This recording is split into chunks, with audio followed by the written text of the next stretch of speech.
And we are live on YouTube. And let me let everybody in the door.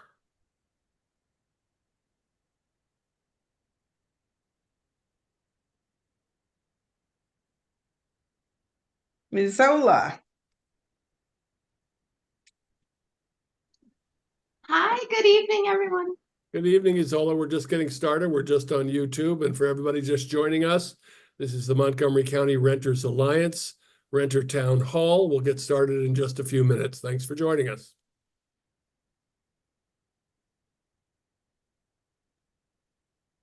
Matt, you want to set up the chat? Thank you.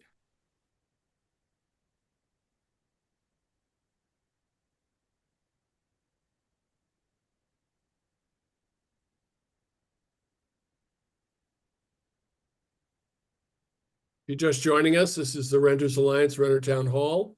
We'll get started in just a couple of minutes, letting everybody in the door. Thanks for joining us on this 150-degree day and the impending storm that may knock out our internet and end our town hall early, but we're going to give it a good try. The way only renters can.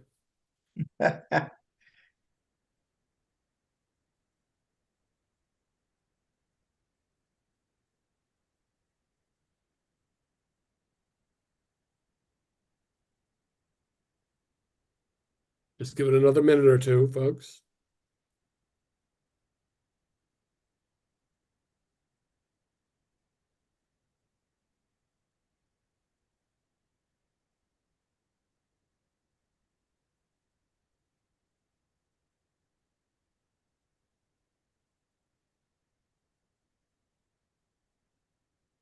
One more minute and counting.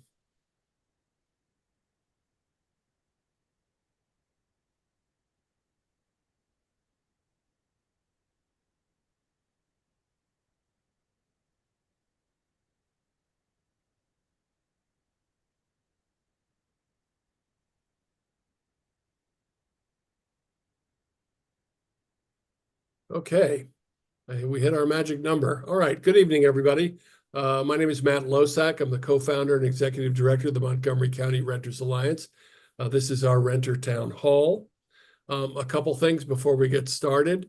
We will be answering questions and concerns that are put in the chat. So if you have any, please put them in the chat. And we'll get around to your questions during the appropriate time in the agenda. We are also recording live on YouTube.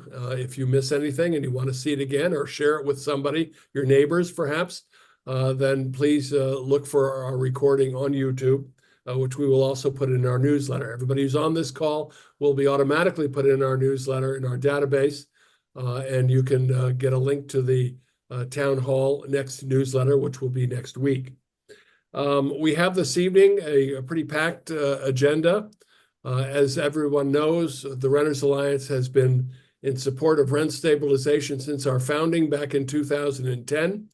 We have worked very hard to see it get passed in Montgomery County, and we finally got some legislation signed into law last July, pending, again, the passage of regulations that go along with that rent stabilization law. Those regulations are being reviewed by the county council. Until the county council passes those regulations, the rent stabilization law is not yet in effect. So keep that in mind. The Planning, Housing, and Parks Committee of the county council will begin its review, its work session on the regulations on July 18th. Correct, everybody? Yes. And we hope you all can show up and listen to this discussion. It'll be live on the internet. Of course, you can watch it that way, but showing up in person is always helpful. We'll be there. We have a very strong interest in making sure that the regulations as proposed by the county executive through the Department of Housing and Community Affairs stays intact. Very, very important.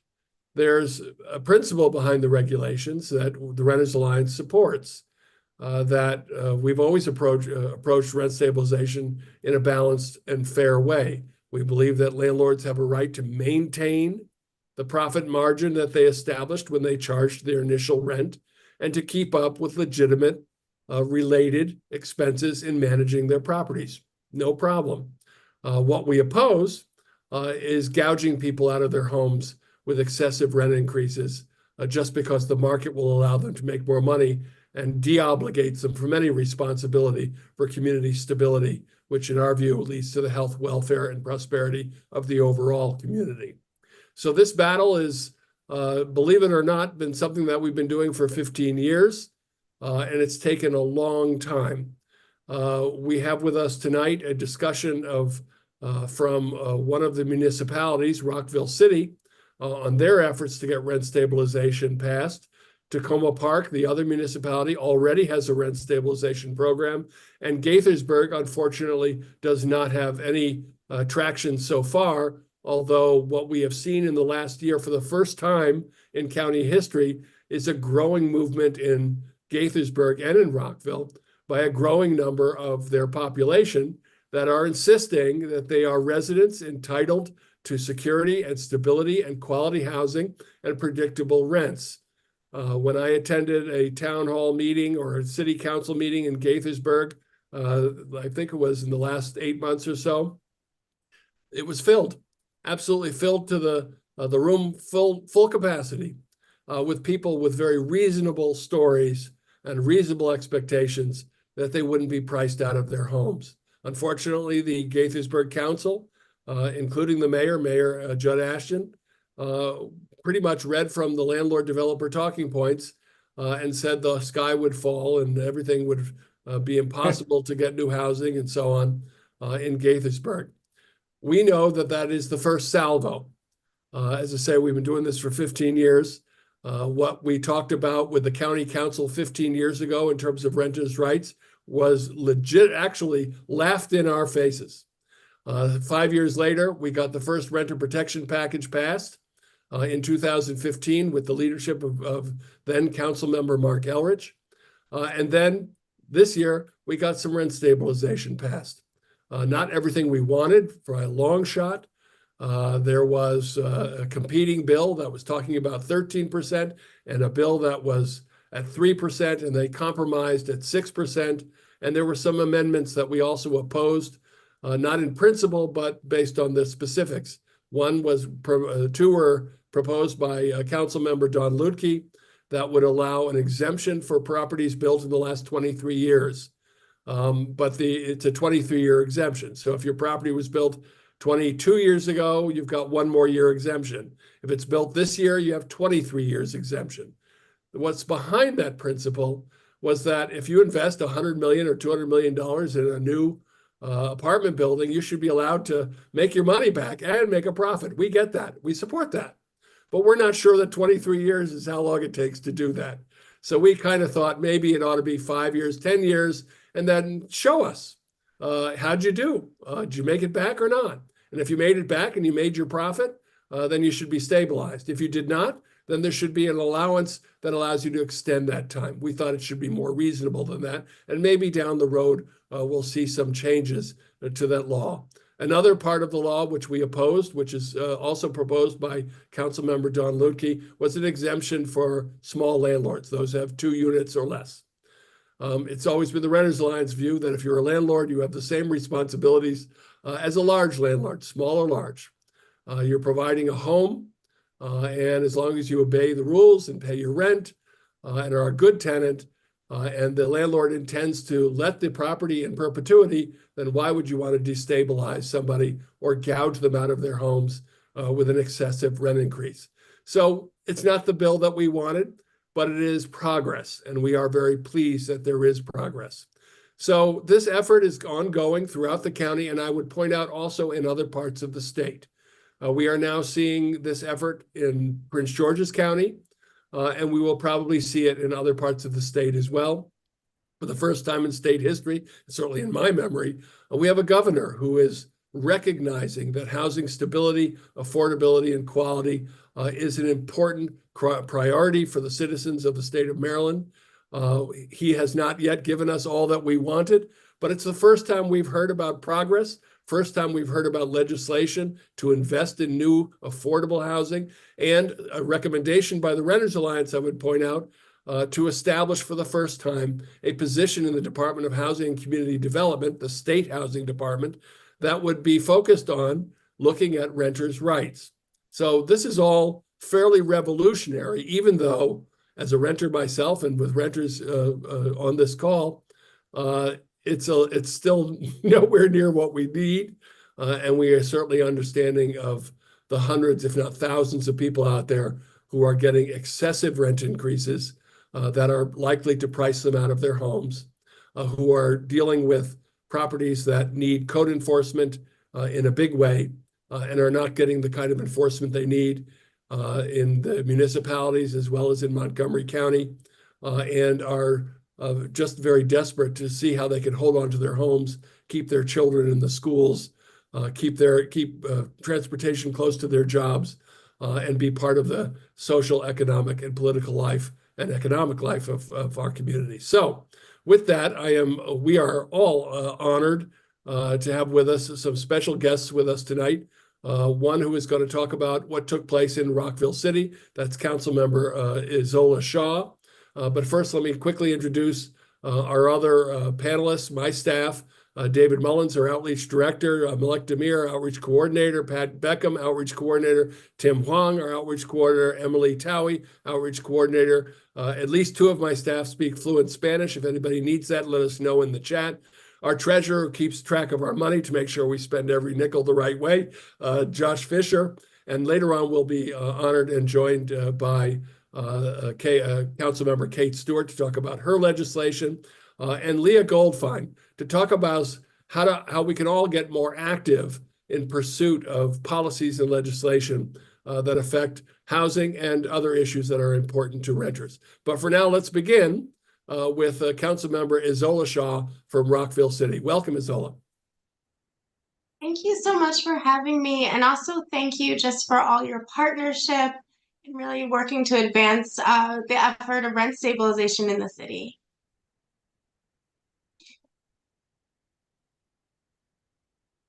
Oh, I think you're on mute. You're on mute. Yeah.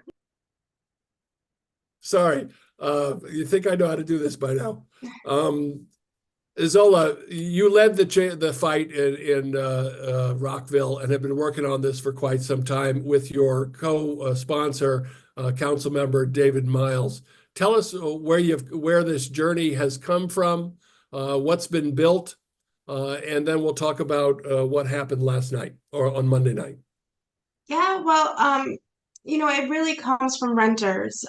Over the past few months, we've just heard a number of renters just voice their need for rent stabilization. It passed in the county, it was popular, it passed 7-4, and they're feeling like they're living in like a two-tiered situation where, just further down the block, you have renters that will be protected with rent stabilization.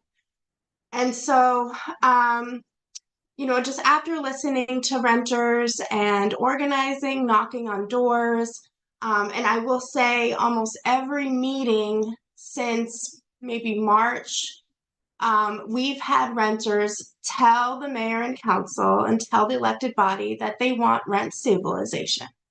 And so leading up to July 8th, where we had a rent stabilization discussion, we also had an affordable housing discussion and laid out for the city that first we were going to provide a number of affordable housing options. Rent stabilization is one of them.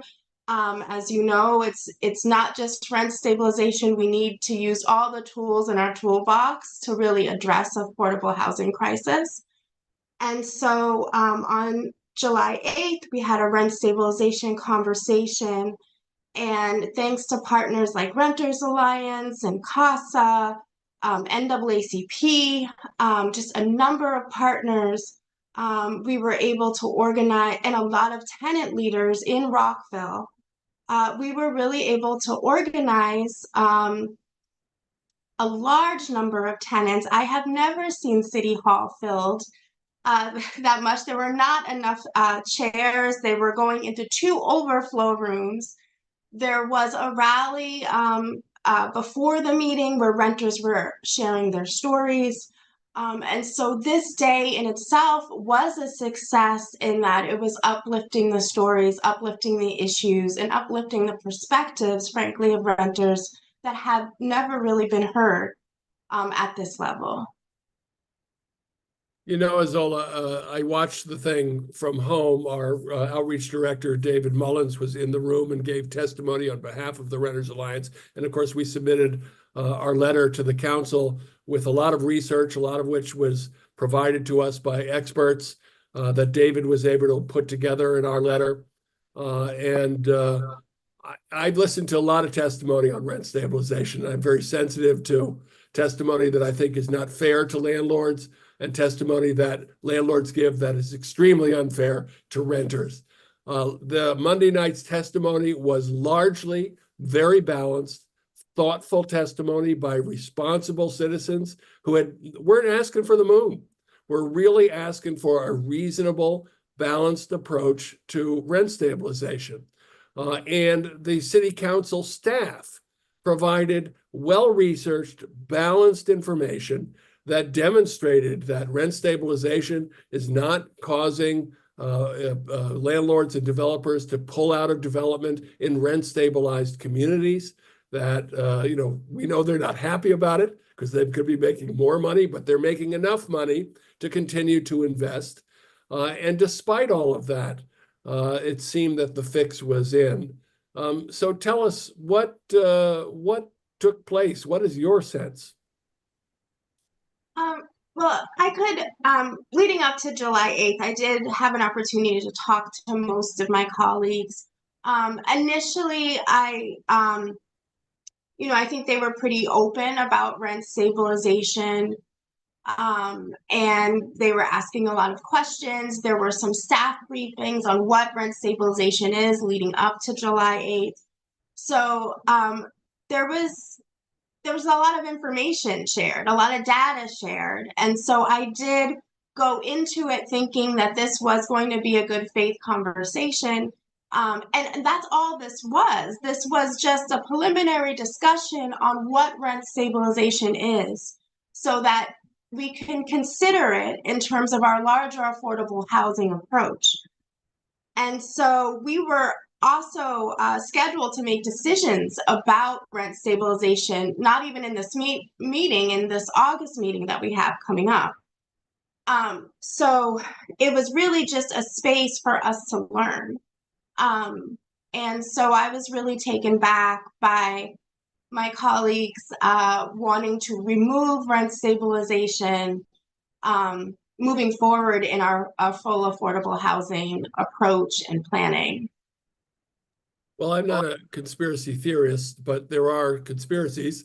And I do think that there was some real pressure, obviously, from the landlord developer industry, particularly the major landlords in Rockville who sounded the extreme alarms that, all the sky would fall, the Russians would invade, et cetera, and that it was going to be that bad. And so, but I will say, just to your colleagues on the council, having now listened twice to that testimony live and online, they did seem to leave the door open to further discussions down the road. They did state, and they're on the record stating this, that their objective is to find a way to stabilize prices, to improve quality of housing in Rockville, to improve enforcement. Unfortunately, the strategy seems to be one that benefits the landlord developer industry the most, which we have always railed against, that somehow building more housing is a substitute for stabilizing the existing population's rents. And we, of course, believe that you should do both. And, it was also, I think staff did an excellent job in framing that this approach is not just rent stabilization, not just supply, that we need to do all of this. However, rent stabilization deals with folks on the brink of displacement. As you know, building new housing is not timely. And so it really is a question on how we serve our residents in that time, to build new housing. And we also are looking at rezoning, a number of long-term goals. But considering 55.7% of renters are cost burden, and Rockville is about 50% renters, we have tens of thousands of people where just, one life situation, car accident, medical bill, divorce, one life situation, or one unreasonable rent increase, you are truly facing displacement. And so rent stabilization really answers that question of how do we serve our residents while we are building new housing. And again, And yeah, I'm sorry, go ahead. no, go ahead. I'm just going to say that it's not only working in low-income folks who are severely impacted as well, but everyone on a fixed income. And of course, we're seeing across the county an increasing number of seniors, some of them at the high end, but they're on fixed incomes. And they're already paying 30% of their housing, of their income on housing. And now in many cases, it's approaching 40 and 50 and 60% in perhaps more expensive housing. But now they're 75, 80, 85 years old, and they don't know where they're going to go. And their roots are in this community, their doctors, their entertainment, their families, their lives.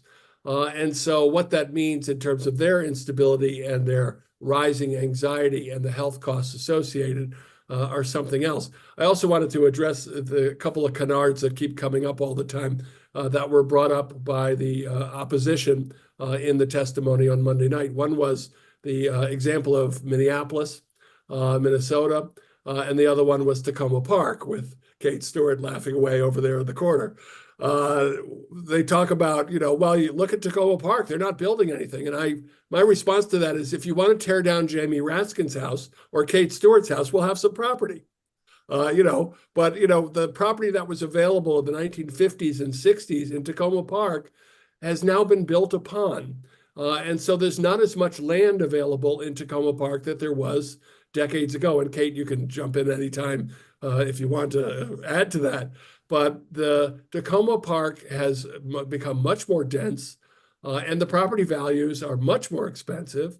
And so the idea that you could just go in and keep building at the same level and in the same way everywhere in the Montgomery County just isn't true. Minneapolis made the mistake of passing a rent stabilization bill that left out the exemption for new housing, which they fixed. But yes, during the period when they put the exemption, sure, if I was an investor, we're going to invest hundreds of billions of dollars, and you said, no, I'm going to limit you to only making your money back in 150 years, I'd say, forget it. Sure. So they fixed that because it was a mistake. And then, of course, Minneapolis's investment began to rise once again. Kate? Yeah, I was just going to jump in and say, one of the things about Tacoma Park that I always push back not only is the density that we have here in the very few places to actually do new builds, but is the investment that has been made in the multifamily dwellings that we do have here. And so we've had folks who have come in, we've gotten, state funding, actually county funding as well for our older buildings, and have folks like Montgomery Housing Partnership and Enterprise do that. So the idea that people aren't going to continue to invest in an area that has rent stabilization is just, Tacoma Park, you can see where we've had that investment over the years. Just for people who don't remember, but Kate Stewart, not only is she a council member now, but she was the mayor of Tacoma Park. Mm-hmm. So Isola, what's the pathway forward in Rockville? I listened again and again to these folks, and while we're extremely disappointed, and I think renters who are going to lose their homes are going to be the most disappointed, the most frightful of their future, but I did hear the council's at least recognition that there's a crisis, their desire to choose a strategy that will work best. I think they made a mistake in not including the rent stabilization strategy, but it didn't sound like there's no way they would ever consider it in the future. What is your thought, and what are your thoughts on the pathway forward? I think this just needs to continue in terms of building around tenant power in the city. I think for a long time, Rockville hasn't had the same amount of rights that the county has. And right now, I think this is a real movement where tenants are really uniting. I heard of 2 tenant unions starting in North Rockville. So there's really been a push from tenants, and this is where I think, this legislation really needs to come from. And so I think as tenants are beginning to organize, this will, put pressure on my colleagues to reconsider this decision, this mistake. And Dr. Miles and I will definitely put it back on the agenda. That's good to hear. We're delighted. Of course, we'll do everything that we can. Much of despite the appearance of our agitating for legislation all the time, we also spend our days, for the most part, going door to door, organizing tenants associations and working with individual tenants. And we will be in Rockville, and we will be working with the communities in Rockville and encouraging your colleagues to join us at meetings with tenants, as well as yourself and Dr. Miles. But I think the more, again, the thinking optimistically, way back when, before Kate Stewart ever became anybody she is today, the Montgomery County Council literally laughed in my face when we talked about renters' rights. And now we have gone forward to not only have they passed legislation, but they are recognizing that there is a housing crisis, and that housing is not just a common commodity like beer or cigarettes or fancy shoes, but actually it is an important commodity that must be protected in the public interest. So there's a balance there. It's not just a free market issue, but it's also a public policy issue. And that is a change in consciousness in my time of 15 years of doing this. And so I think people who are affected now don't care if you're being priced out of your home. So what? Thanks a lot. But for the long view, things are changing, and so I have a little bit of optimism that we can make this happen. And to quote the great Jamie Raskin, our congressman, he always said that if tenants get organized, they are a sleeping tiger. So we will see.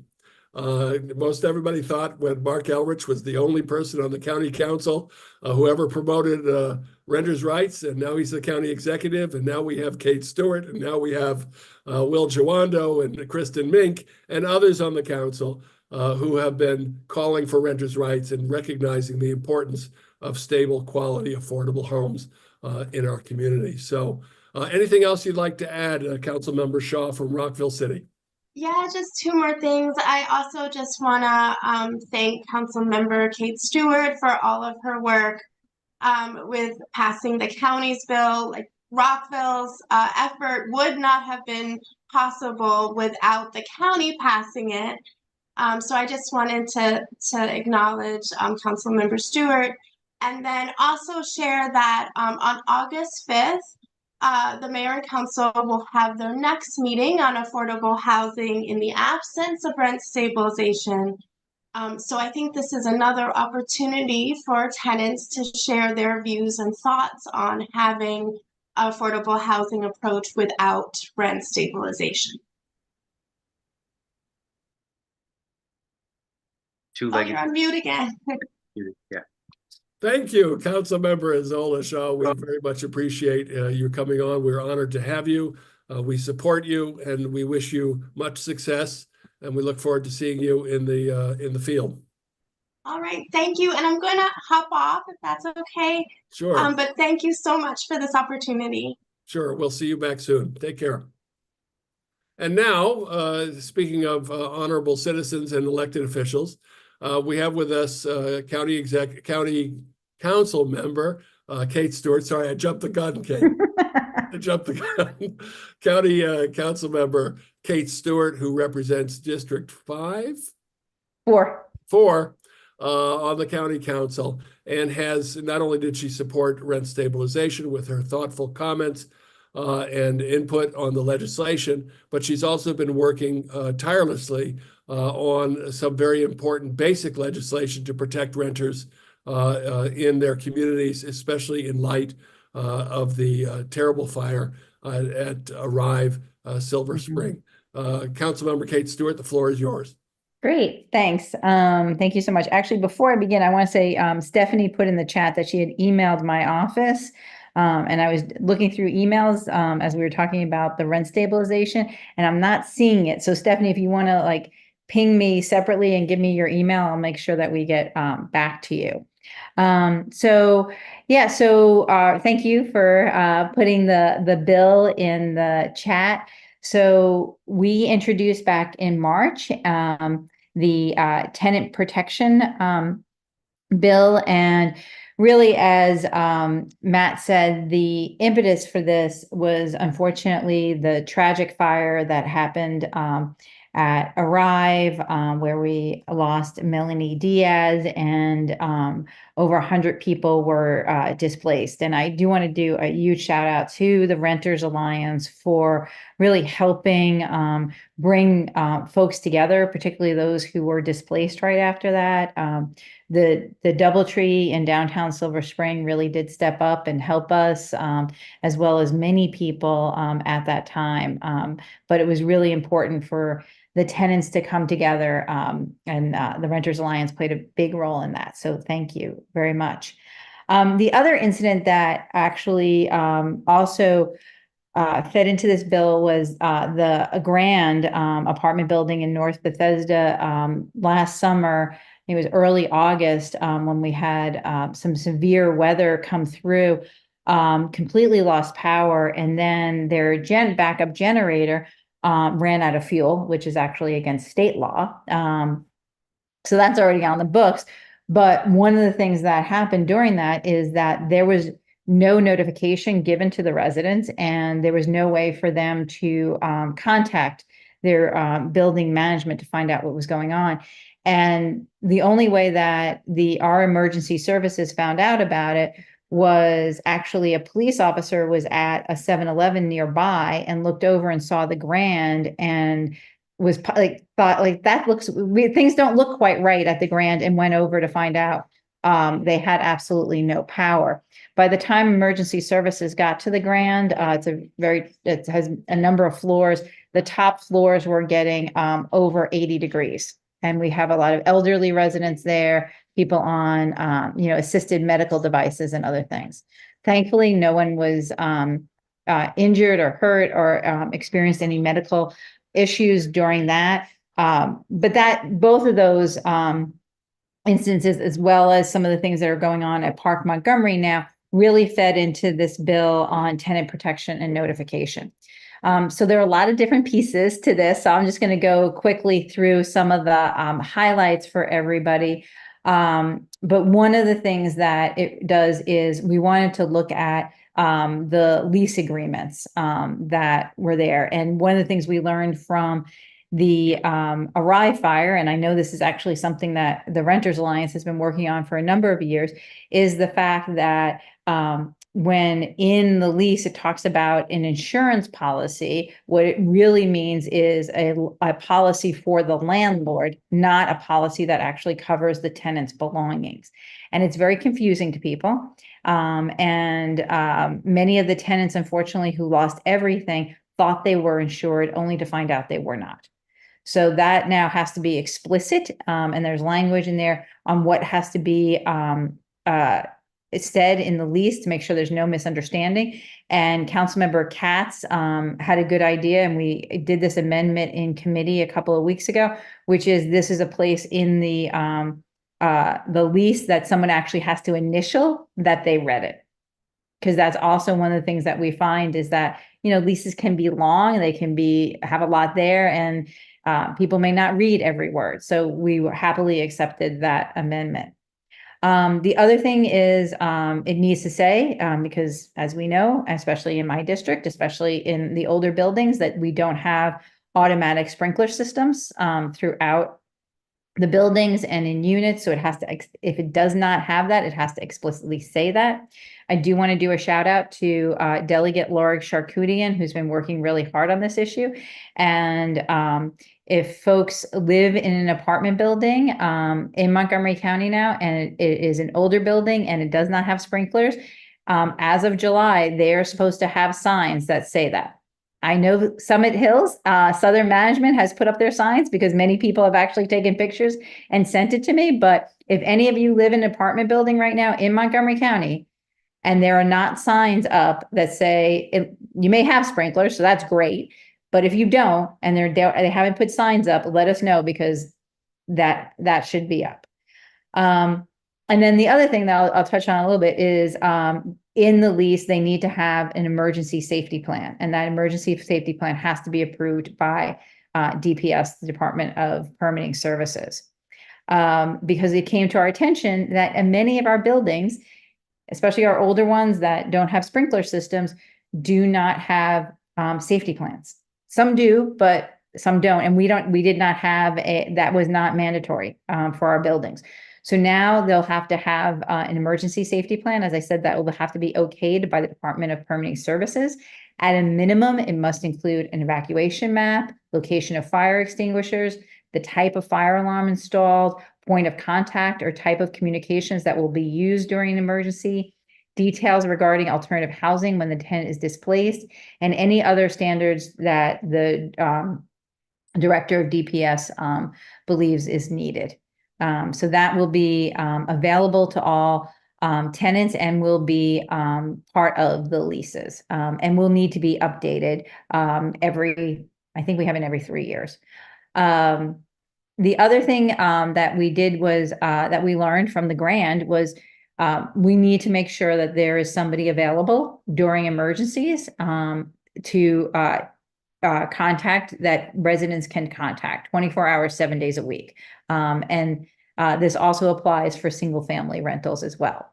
Let's see, what else? One of the other things we did is during the last county council, council member Tom Hucker at the time championed to make sure we had air conditioning being mandatory in our rental units. But we had never updated this part of the code that basically said that if it goes above, I believe, 80 degrees during June 1st to September 30th, and the cooling system is broken or fails, there needs to be a 24-hour access, and that within 2 hours, somebody needs to respond to that. It's the same thing for heat, but we never just updated it for heat for air conditioning, so we did that as well. In the committee session, the other thing that we added, which I can't believe we missed when we were doing the first drafting, but in terms of what are some of the emergency things that they need to notify people about, elevator outages was something we added.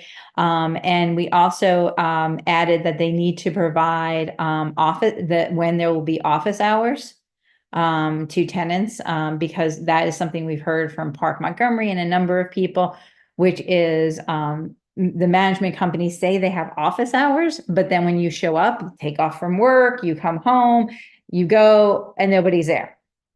And there's no sign, there's no nothing, there was no notice that those office hours would change. And so we really wanted to emphasize and have as mandatory that there need to be set office hours, that if they are going to be changed, that needs to be communicated to residents. So we're very happy with this bill moving forward. It did get out of committee on June 27th. So this was at the Planning, Housing and Parks Committee. And on Tuesday, it goes to the full council for a vote. I'm knock on wood, I'm not anticipating any issues. We have as co-sponsors Marilyn Balcom, Sydney Katz, Lorianne Sales, Councilmember Mink, Albernaz, Jawando, Glass, and Friedson. Councilmember Fanny Gonzalez also voted for it out of committee.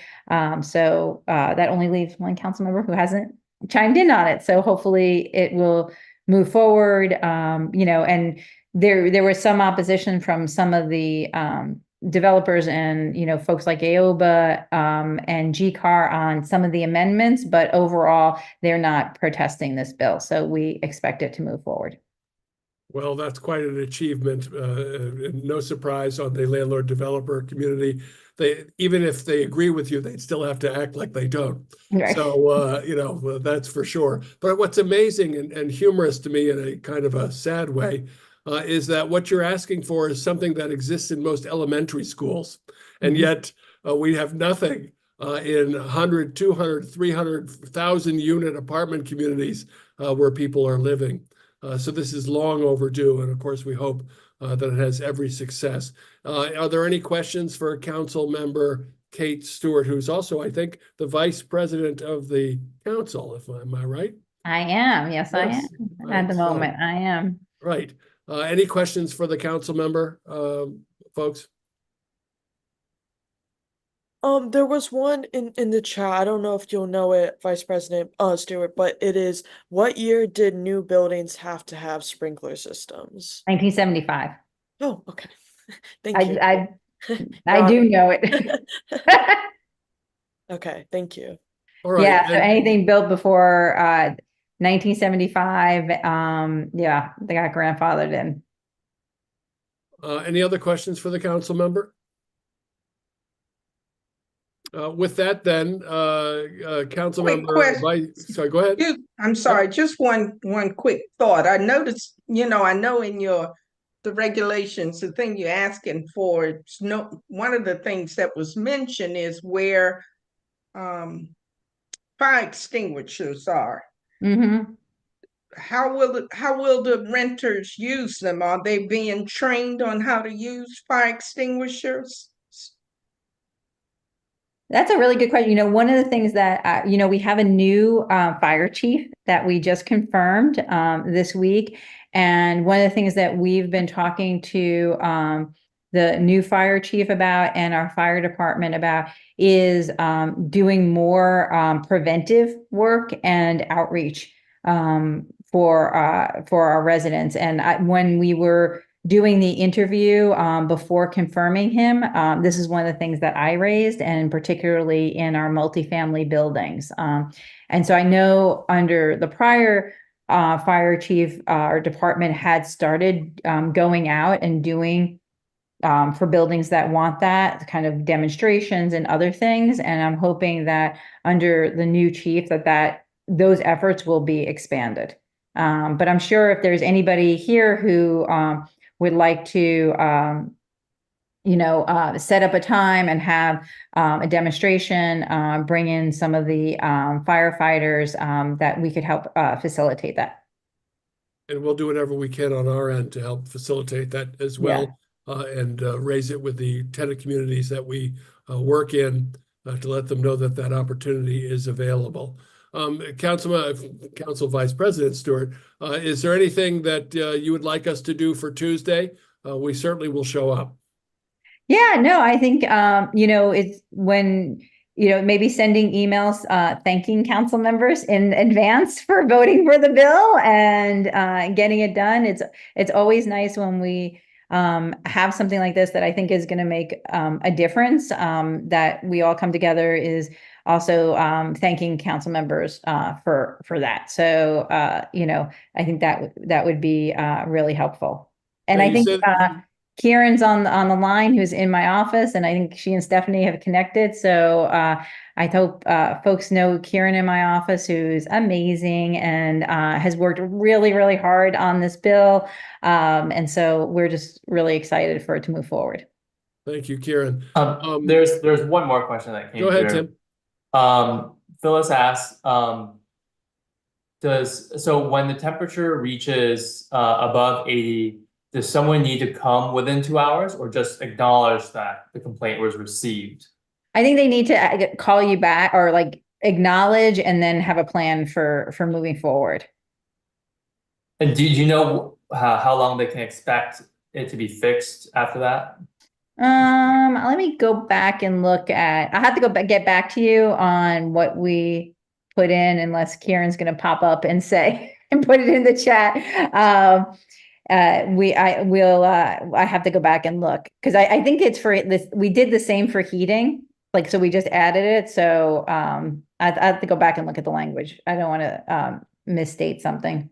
We'll put it Yeah, in the newsletter next week. Go ahead, Karen. No, I was just gonna say we yeah, I remember there was a lot of back and forth on the time frame. So we'll have to look at the exact language, but the 2 hours is, as Council Vice President Stewart was saying, to acknowledge and have a plan moving forward for addressing the issue. And for everybody who's listening, air conditioning is now required in Montgomery County, and I believe statewide now, because I think there was a state bill that was a companion to that. If you already have air conditioning, it's supposed to be in good working order. Yep. Don't cook if it's not working and your temperature is going up. It becomes a health and safety issue. So please, during the day, obviously reach out to your property manager or to that 24-hour number immediately and let them know so that they can fix it. But if you find yourself in a health and safety situation, please make sure to call 911 and get to that point if it's too hot and you feel that your health is in danger. Don't wait to get yourself in a health crisis. Councilmember Vice President Stewart, you mentioned that there was one outlier who wasn't going to vote that you don't think. Oh, I don't know. She just hasn't said, Councilmember Lou. No, I don't want to speak for her. I'm just saying, she has not joined as a co-sponsor yet, but I have no indication that she is not supportive. Okay, so I don't want to speak on behalf of her until Tuesday, but. Well, we know it's a she anyway. So I was going to say, why don't you offer you'll vote against if she votes for, then you can see how that works out. All right. If I could just one thing that I'd love to come back to talk to you all about in the future is building energy performance standards, BEPS. That's the other committee I'm on, Transportation and Environment. And I know Renters Alliance may not be all on your radars, but as Matt, you were just talking about cooking during hot weather without your air conditioning working. Gas cooking, gas stoves and everything can be a public health risk. And so one of the things that we're looking at in the county are building energy performance standards so that we are moving towards electrification in the county. And so you won't be surprised who opposes those. Some of the favorites of the Renters Alliance are also opposing BEPS. And so, but we really want to do better at engaging renters on these environmental issues. And I think BEPS is one that would love to come back and dig in deeper on that. Well, the strength of an organization is often measured by who considers them their favorites. Mm-hmm. And so we consider ourselves rather prestigious to be disliked by some very prestigious groups. Mm-hmm. In any case, Vice President Stewart, you are always welcome on our town halls. And of course, as are other council members, elected officials and policy makers and opinion leaders who are talking about renters' rights, how to expand renters' rights, how to protect affordability, stability, and quality. So if there are no other questions for Council President, Vice President Stewart, anything? Does Deborah have a question? It says, can Ms. Stewart please answer my question? But I'm sorry, I haven't been following the chat. I'm not sure what Deborah's question is. Yeah, the question is, how does the city council expect tenants to find housing for rent with the 23-year rule? I'm assuming she's talking about rent stabilization. So I'm not sure if you want to speak to that. It's if you're exempt, if you're in the exemption and you're not going to be able to afford your home, what does the council expect you to do? And I can address that for you, Vice President Stewart. Yeah. Unfortunately, if your rents are going up beyond what you can afford, either you're going to have to pay it or you're going to have to move. And we do not have any good alternatives for people who are being forced out of their homes. The fact is, even for people on the high end who are on fixed incomes, the fact is working in lower income families and immigrants and vulnerable populations in our communities and across the state are experiencing a forced migration in the wake of these price gouging rents. And that's what we're trying to address. I don't have any good news for that. The 23-year exemption is exorbitant. It's too much. Again, we agree with the principle. If you're in a new apartment community that you just built, you should be allowed to make your money back and make some profit, or nobody's going to do it. But that said, we don't think that some of these apartment communities that have been built in the last few years, 23 years ago, didn't make their money back. We think they probably did and are doing quite well. Otherwise, they wouldn't be here. Montgomery County is a high demand region. It has a very strong housing market because people want to live here, just like they do in New York and San Francisco and other economic hubs of this nation. And that makes the market very valuable and the potential for irresponsible landlords to gouge away at prices, which is why we want a balanced approach to housing policy. So, Vice President Stewart, if there's some better news than that, you're welcome to say it. I don't have any better news, sorry. I figured not. So with that, Vice President Kate Stewart of our County Council, thank you for coming. Thank you for your work on this legislation. You're welcome at any time. We look forward to having you back to discuss the BEPS. Yep, great. Thank you all. Appreciate you. all the work. Thank you. Take care. Bye. And with that, now getting active is very important for the renter community. I know that Pat Beckham, our staff member up there, leads the charge on renters voting. There it is, Pat. I'm a renter and I vote. So making sure that you're registered to vote, that you get active, and that you actually cast a vote and consider the candidates who support policies that are valuable to you. For a Renters Alliance standpoint, we hope that there are policies that advance and protect stable, affordable, quality housing. We are a 501c3, so we don't support any candidates or parties, but we sure support policies and do expect our tenants to be conscious of what's going on out there in terms of what your elected officials are doing or candidates for public office. But how do you get active? What do you do? We have all kinds of strategies out there. And so we're delighted to have with us an expert in that. We have Leah Goldfein from the Community Action Agency, who's joining us to give us some idea of what to do going forward. Leah?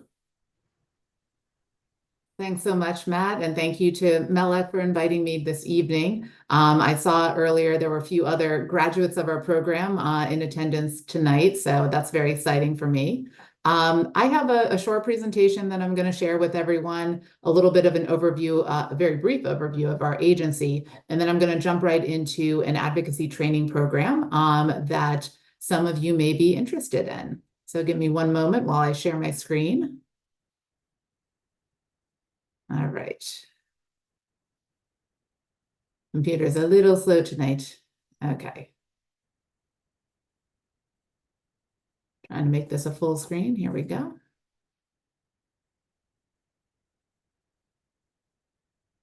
All right.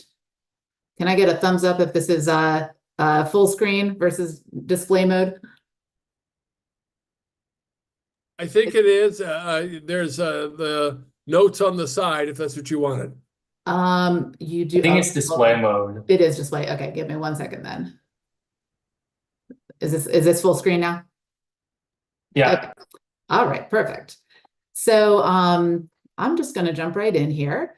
As I said, I'll start with a little bit of an overview of our agency. So the Community Action Agency is part of the Department of Health and Human Services within the Office of Community Affairs. Our mission is to advance social and economic mobility among communities and neighbors through services, partnerships, and advocacy using an equity lens. We have several programs that some of you may be familiar with. The Tacoma East Silver Spring Test Community Action Center, which is a walk-in site in Long Branch. We have a navigation program. We have a free tax program, the Volunteer Income Tax Assistance Program. We also do contract monitoring with nonprofit organizations in the county. And we also are the grantee for the Head Start program in Montgomery County. The public school system is the delegate, so they implement the program and we oversee the federal grant. In my role, I work a lot with our board. The board is the governing body for the Community Action Agency and the county's Head Start program, along with the Head Start Parent Policy Council. The Community Action Board engages in advocacy work at all levels regarding policies that impact lower income residents, including supporting the bill that Kate Stewart was just discussing. So the program that I'm going to talk about tonight is called the Community Advocacy Institute. It was established, I'm going to move some things off my screen here, established by the Community Action Board in 2016. And it is a free advocacy training program specifically for lower income county residents. The staff, mainly myself, invite presenters, oversee the interview process, communicate with participants, and coordinate the logistics for all of the workshops. Our board members facilitate the workshops, they plan the program, they interview applicants, and they serve as mentors for our participants. So you can see Melek here on her graduation day. Why did the board create the Community Advocacy Institute? Well, the main reason was that lower income residents' voices are often missing when policies and programs are being developed. Our board wanted to create the CAI to teach advocacy skills to residents with lived experience so that they could advocate for themselves and for their communities. And I would say that, in the 8 years since we started the program, it has gotten much closer to achieving these goals. So who participates in the program? Participants have to live in Montgomery County and they have to meet income eligibility requirements, which change from year to year. This upcoming year, the income guideline is 67,000 combined household income. Participants are a very diverse group. They come from all over the county, speak different languages, and reflect the racial and ethnic diversity of the county. So you can see here, there's an overview of all of the workshops that are included in the program throughout the course of the year. And I also wanted to note that all participants are required to do some sort of an advocacy project, which is usually either testifying before county council or submitting written testimony. We have had many, many participants over the years who focus specifically on either renters' rights or affordable housing as their advocacy issue. And that is not surprising at all, I'm sure, to anyone on this call. But I just wanted to make a note of that because I know you're all advocates here and are maybe interested in getting even more involved. And this is a way to continue that advocacy work for renters' rights. So as I mentioned, all of the workshops are facilitated by our board members and some of our former board members. They include panel discussions, small group activities, and homework assignments. We do have lots and lots of guest speakers, including elected officials, issue experts, and county government leaders. During the program, as I mentioned on the previous slide, all of the participants are required to select an advocacy topic. That would be the focus of our second workshop, which is a sort of an overview of some key advocacy issues. So another very important part of the program that we're very proud of is that a few years ago, the program became completely bilingual in English and Spanish. So this means that all of the workshops and sessions include simultaneous interpretation.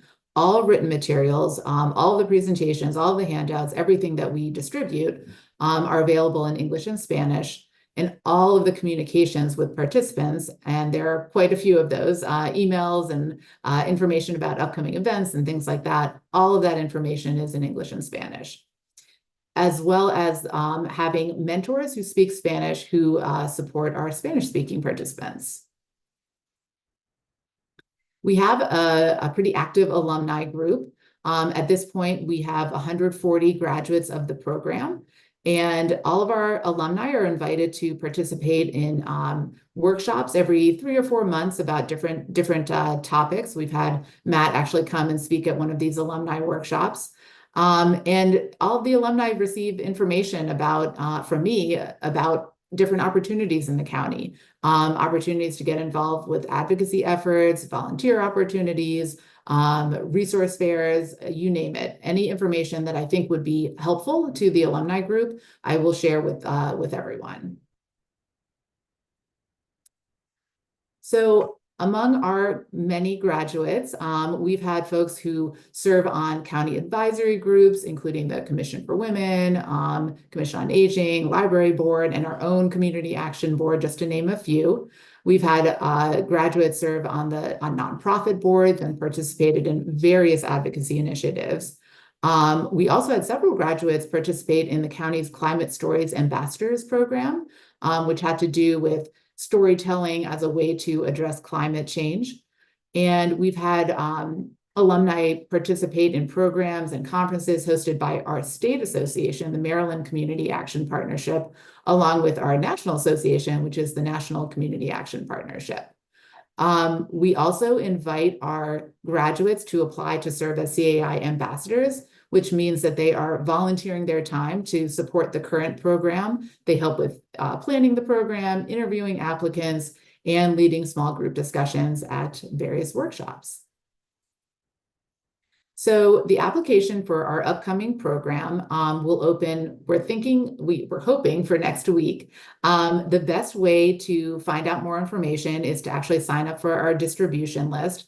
I will put a direct link in the chat after I'm done with my presentation, where you can sign up for our agency's distribution list. We'll send a notice right when that application opens up. We'll have the application open typically for about 3 weeks.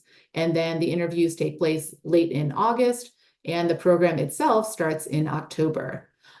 You've got my email address here as well if you have any specific follow-up questions.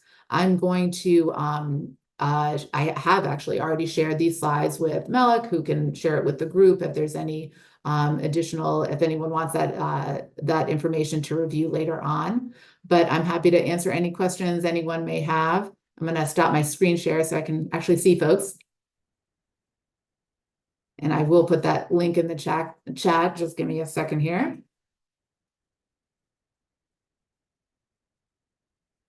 Okay. All right. And again, this is the direct link to our to sign up for our agency's distribution list. So Melik, what do you think about this program since you're the alumni here? I will tell you, Renters Alliance, one of our goals has always been to empower renters to advocate for themselves. So this was a great program because it exposed me to so many different resources that I wasn't aware of.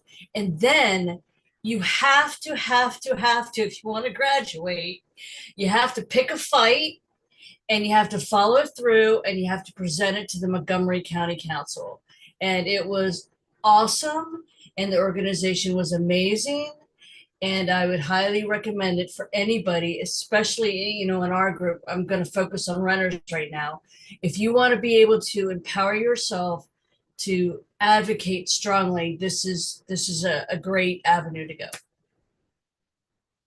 Thank you so much. And I will say that over the years working with this program, I have referred so many participants to the Renters Alliance when they've had issues come up at their own, you know, rental, their own apartments. It comes up quite frequently, as you would imagine. And I just want to express my appreciation for the Renters Alliance and all of the work that you do and all of the people that you've directly helped over the years. So thank you so much. So you're the one. You're my go-to person. Anytime a housing issue comes up, I know who to call. No, seriously, we are grateful that we have a staff that's capable of addressing concerns. We try to respond as quickly as we can. Some cases are easier than others, but we're also human.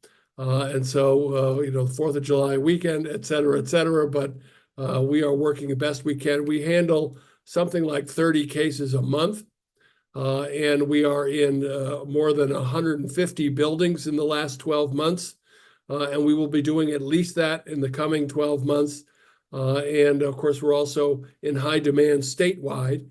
We are the leading co-founders of Renters United Maryland, and doing our best to see what can be done in our sister counties and cities across Maryland. And now, hopefully with a new partnership with a new governor who is at least recognizing that housing stability, quality, and affordability is a priority.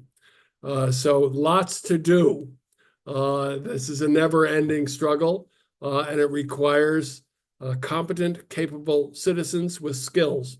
And so what you are offering, Leah, is essential for anybody who wants to get active. And we're very, very grateful for what you do and how expertly you do it. Are there any other questions for Ms. Goldfein? There's a comment from June who says, I am a CAI advocacy alum. Greatly appreciate Ms. Goldfein's leadership. She keeps us informed. I've had amazing opportunities because of CAI. Thank you, June. June is one of our wonderful graduates. She was, I mentioned that we've had graduates speak at national conferences, and that was June who I was thinking of. She spoke at our national conference a couple of years ago. Well, and I'm wondering also, Leah, in addition to obviously recruiting people to participate in your program, maybe we can talk further offline about how we might get some of your recruits, alumni, and current participants to participate in some of our field work, working with tenants, finding out these issues. As you may know, I'm sure you know, that sometimes advocacy is sometimes less glamorous than giving testimony. That might be at the pinnacle. Some of it is also just going door to door, knocking on doors, having one-on-one meetings, listening to people for a long time about their issues and their problems, and figuring out what we can do for them that will work, and also advising them sometimes, unfortunately, what's not going to work, and what the limitations of our support are going to be. So maybe we can think of other ways to work more closely in the future. I think it's a great idea. As I said, we've had so many participants over the years who were focused on renters issues. So I think that'll be a wonderful collaboration. All right. Any other questions for Lee Goldfein of the Community Action Agency? If not, then I thank you for joining us this evening. We will welcome you back again, of course, to keep up this conversation and keep reminding you about this tremendous resource. So thanks again, Leah Goldfein. Thank you so much for having me. You betcha.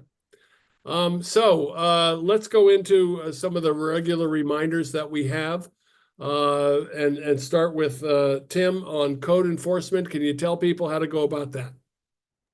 Yeah, so if you have issues with your units, like physical issues, like you have mold or your fridge stops working, or like there's some leaks, and you've told your management and they don't fix it within a reasonable amount of time, then you can make a code complaint, and either I or someone will link the website there. You can do it online, or you can call 311.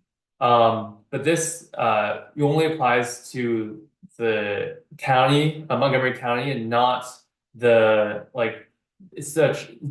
as like Rockville or Gaithersburg. They have their own code departments. There's a different pathway. But yeah, and if you need help like making a complaint, or if you want to talk to us before making a complaint, feel free to email us, and we can help you through that. Good, and we'll put there it is. Thank you, Emily. And that leads to Emily. Tell us about Office of Landlord and Tenant Affairs. So Office of Landlord Tenant Affairs, also known as OLTA, that's going to be the place to file the other kind of complaint that isn't maintenance or condition related. OLTA complaints are going to be dealing with your landlord, with your lease, with rent increases, ledger discrepancy, and anything like that that's doesn't have to do with the physical condition of the unit would go to OLTA, and there's a link there. And you can also email them. So I'll put that link in the chat. And if anyone, just like code, if anyone has questions or trouble navigating, we're happy to help walk you through that. I want to emphasize something that Tim had mentioned. The first station of an issue is with your property manager or your landlord. You all should not be calling the county immediately. You should be contacting your property manager and your landlord. The escalation is to the county if you find that your property manager or your landlord is unreasonably unresponsive. Remember, even people who have mansions up in Potomac have cockroaches. and they can't always get the exterminator out there in an hour. It takes a schedule, and they got to come out and they got to do it. If they have a water leak or some other issue, things just don't always happen on the dime. Now, if you have a couple $1 million, they do move quickly. But if you don't, it still takes a little bit of time and scheduling, and you have to be reasonable about what your property manager or your landlord can do. But we, at the end of the day, with good reason being our operating principle, they should be responsive. And if they're not, on appliances, it's code enforcement, and water leaks and so on, that's code enforcement, and heat and air conditioning, that's code enforcement. And your rights and their obligations under the lease, that's the Office of Landlord and Tenant Affairs. We would also like to be a guide in that. If you find that you're about ready to make a complaint, or you think that you should, contact us. We've been doing this a long time, and we can tell you whether or not it's time for you to file a code complaint or a landlord-tenant complaint, and we'll help you do it. And we'll help you do it in a way that makes sure that you get the results that you're entitled to. And then if you find also that you've made a code complaint and a landlord-tenant complaint, and that you found the county is not being as responsive as they should be, then we can help you with that too. We know everybody, they know us. And sometimes that's good, that's not so good, but we have been working with them for a long time, and we have some credibility in this space. And when we pick a fight, it's because we know what we're doing, and we think that a tenant is entitled to something that they're not getting. So do please keep in touch. Our outreach director, David Mullins, is also keeping an eye on legal issues for us and legal research, and is an expert in our Access to Counsel and Evictions program. David, what's up with that? It's a state-funded program that provides lawyers to tenants facing eviction in housing court for is low and moderate income tenants who likely cannot hire their own counsel. If you've been summoned to housing court, then they are down there from our local organizations, who I'll paste in the chat here, that are participating in Montgomery County, are going to be Maryland Legal Aid, HPRP, Homeless Persons Representation Project, and CASA. There you can reach out to their individual intakes, which we recommend ahead of time. I know you don't get a lot of advance notice for housing court, but if you can, the earlier the better. But they are down there for same-day representation. An announcement will be made normally beforehand. You have to kind of go up to them and ask to consult, but please do. Also, if you're already at the court, separate from this program, there's always on the second floor a kind of self-help center where you can speak to an attorney. They don't accept cases for representation there, but they can point you in the right direction if there's something you can file yourself. This is helpful here. Sometimes the intakes fill up at these organizations.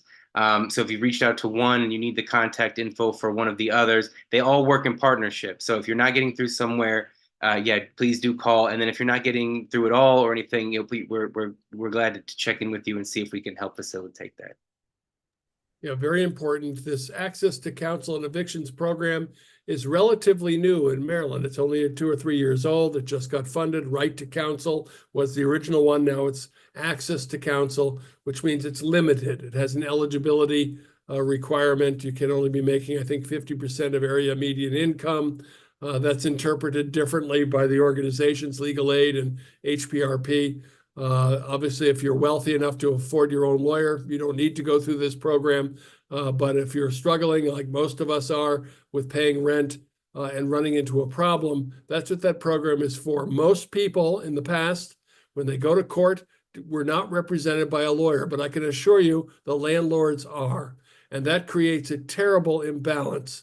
When you go to court and you don't know what to say, what not to say, what your rights are, having a lawyer with you is extremely important, even for something as basic as paying your rent late or being summoned to court after you've paid your rent, and just to explain to the judge that the rent has already been paid. Knowing your options in advance as early as possible, as David said, is extremely important. And if you're confused, you don't understand that, or you can't get a hold of a lawyer when you absolutely need one or think you do, then contact us and we'll give you some advice on how to proceed.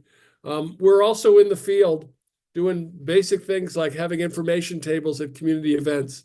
And Pat Beckham on our staff does a lot of that staffing and coordination, and Melek Demir does our calendar to make sure that we're up to date on what we're doing each week and where we're going to be in the community. So look for that in our newsletters. And if you have an idea or a community meeting or an activity or an event where you'd like to have the Renters Alliance have an information table, then contact us at info@rentersalliance.org, and we'll see about whether or not we can do it. We want to do all of them.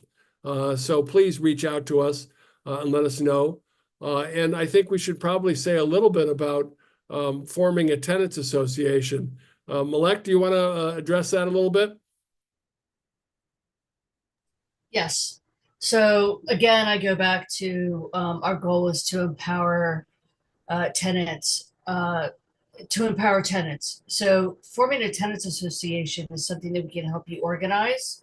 It's not complicated. Just call us up, send an email. We'll come out, meet with a couple of people, and then we'll talk about the next steps. Usually that next step is just we will send out invitations to people, meaning flyer their doors, and schedule a meeting, and then we'll have people come together and talk about what's going on. So it's a very important process because one, it builds community, and two, it gives you power.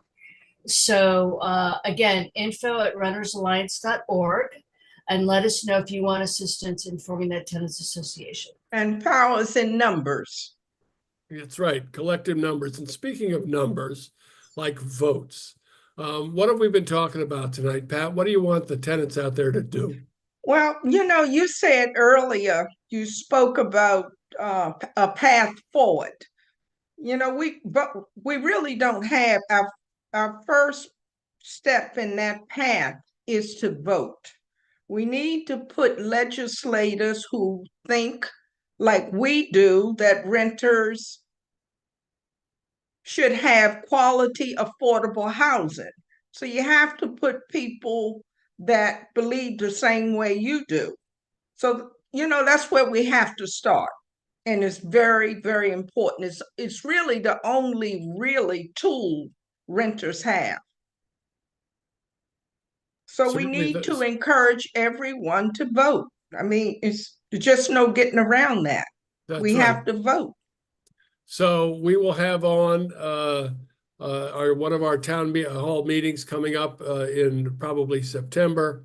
Dr. Gilberto Zelaya from the Elections Board, who will talk about how to register, where to vote, any questions you have about voting. But the Renters Alliance takes Pat Beckham's advice very seriously. It is a fundamental tool of citizenship. And again, if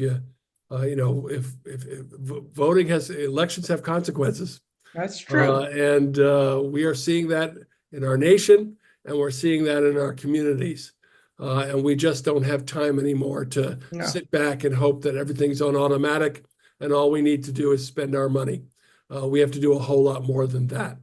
So are there any questions for us in general? Would anybody like to raise an issue that we can address quickly on this call? We've got a few minutes. We'll take them.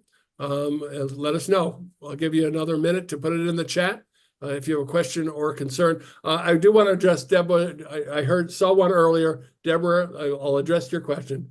Governor Hogan was not strong on renters' rights.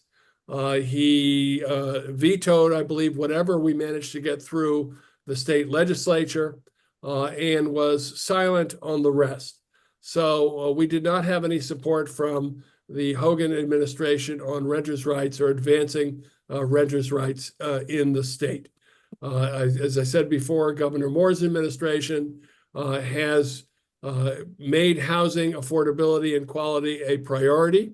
His administration did speak in support of Delegate Janelle Wilkins' bill, who's been on our board, graduated from our board, was on our board for many years, and took the leadership to the General Assembly to pass just cause eviction protection.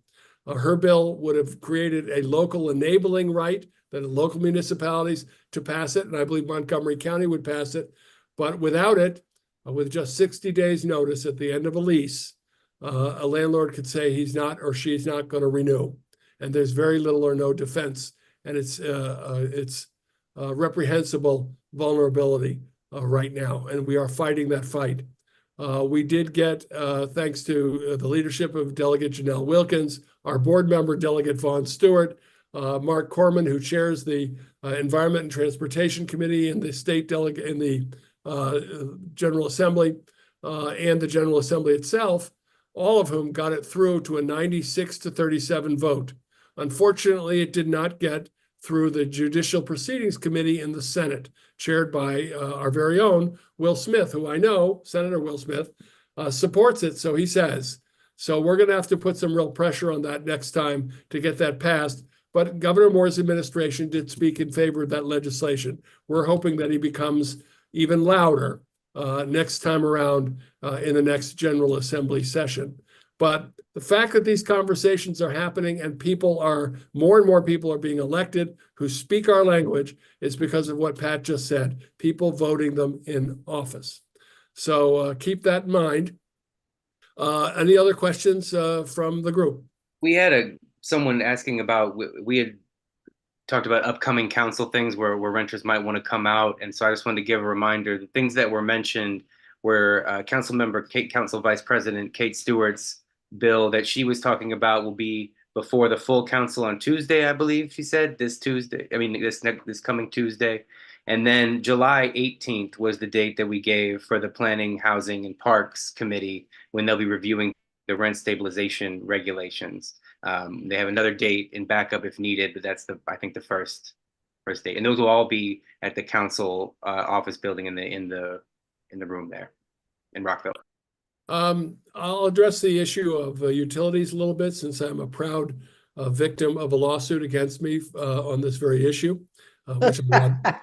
But the story goes like this.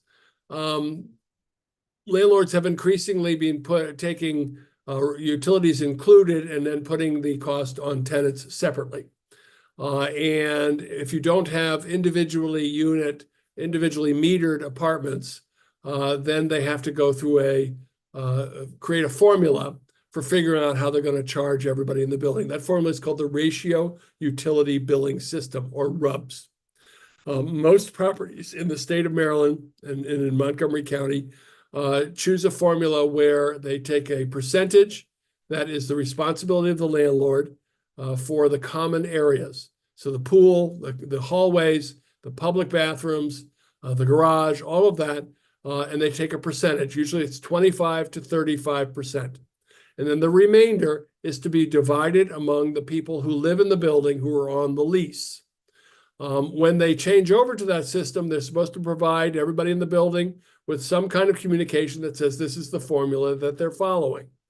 In addition, the tenants are entitled to know what the billing period cost is and how many people in the building it was divided amongst. Now, they don't have to provide that every single time they bill, but they do have to provide it upon request. Most properties are using a third-party biller, Yes being one of them. I forgot which one we have in our building, Pat, but forgot